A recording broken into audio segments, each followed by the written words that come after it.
আজ আপনার পায়ে যে জুতোটা আছে তার দাম হয়তো 499, হয়তো বা 999, হয়তো বা আপনি ব্র্যান্ডেড বলেও গর্ব করেন।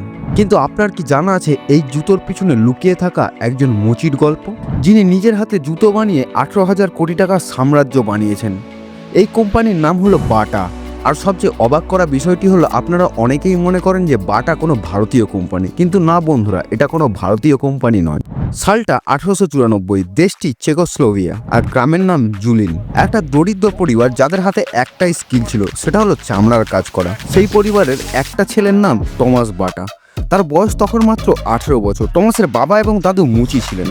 দিনে জুতো বানাতেন আর রাত্রেবেলায় বাজারে বসে বিক্রি করতেন তারা। কিন্তু তাতেও ছিল একটা সমস্যা, হাতে বানানো জুতোর দাম ছিল অনেক বেশি আর সংখ্যায় অনেক কম পরিমাণে তৈরি হতো, যার ফলে সাধারণ মানুষের সাধ্যের বাইরে ছিল এই জুতো। আর তখন টমাস একটা প্রশ্ন করলো নিজেকে, জুতো কি শুধু ধনীদের জন্য? আর এই প্রশ্নটাই তার জীবনের মোড়কে ঘুরিয়ে দিল। তখন টমাস একটা ক্রেজি আইডিয়া নিয়ে আসলো। সে ভাবলো যে জুতোর মাস প্রোডাকশন করতে হবে, মানে একটা একটা করে না, কারখানায় মেশিনে বানাতে হবে জুতোকে। আর সেই সময় ইউরোপে ইন্ডাস্ট্রিয়াল রেভলিউশন শুরু হয়েছিল, কিন্তু জুতোতে সেই মডেলকে কেউ আনেনি যেটা নিয়ে আসলো টমাস।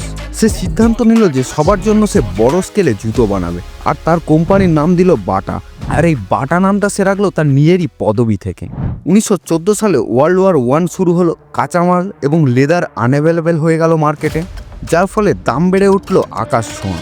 আর তখন বাটা প্রায় অলমোস্ট ধসে পড়লো, কারণ লোন পরিশোধ করা তাদের অনেক বাকি ছিল, তাছাড়াও তাদের ক্যাপিটালও শেষ হয়ে এসেছিল। কিন্তু এইখানেই টমাস নিয়ে আসলো একটা মাস্টার স্ট্রোক।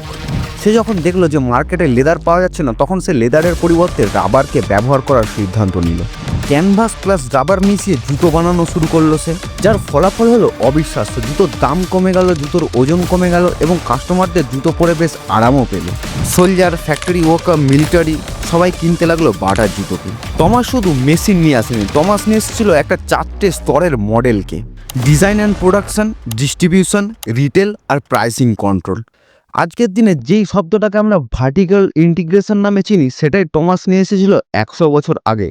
এছাড়াও টমাস একটা দারুণ জিনিস নিয়ে আসে, কর্মচারীদের জন্য হাউজিং, স্কুল, হাসপাতাল, ট্রান্সপোর্ট বানিয়েছিল সে। মানে সে বানিয়েছিল একটা কোম্পানি টাউন। আর এই কোম্পানি টাউন মডেলটাকে বর্তমান দিনে ফোর্ড, অ্যাপেল, স্যামসাং এরা ইউজ করছে কপি করে।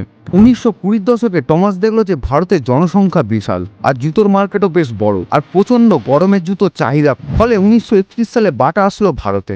লোকেশন বাটানগর। আর এইখানেই হলো ইতিহাসের নতুন মোড়। ভারতের জুতো যখন লাক্সারি আইটেম শুধু রাজা, জমিদার এবং সাহেবরা ব্যবহার করত, বাটা তখন বলল যে জুতো তো সবার অধিকার। আর দাম রাখলো সেট 2 থেকে 4 টাকা, যার ফলে ভারতীয় ইনফ্লুয়েন্সার মার্কেটিং শুরু হয়ে যায়।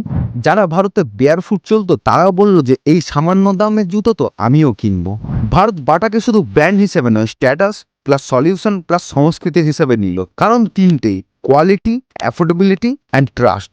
বাটা মানে টেকসই, আরাম সম্পন্ন এবং সর্বশ্রেণীর মানুষের জন্য জুতো তৈরি করে। এমনকি একটা সময় মানুষ বলতো যে জুতো নিয়ে আসো না, বাটা নিয়ে আসবে। একটা ব্র্যান্ড যখন ক্যাটাগরি হয়ে যায়, সেটাই সব থেকে একটা বড় কোম্পানির পাওনা। 1932 সালে টমাস বাটা প্লেন দুর্ঘটনায় মারা গেলেন। একটা দরিদ্র মুচির ছেলে যে নিজে হাতে এম্পায়ার বানালো, সে নিজের 57 বছর বয়সেই চলে গেল, কিন্তু তার এম্পায়ার বেঁচে রইল আরো বড় হয়ে। আজ বাটা 70টি দেশে অপারেট করে, 5000 প্লাস রিটেল স্টোর আছে তাদের।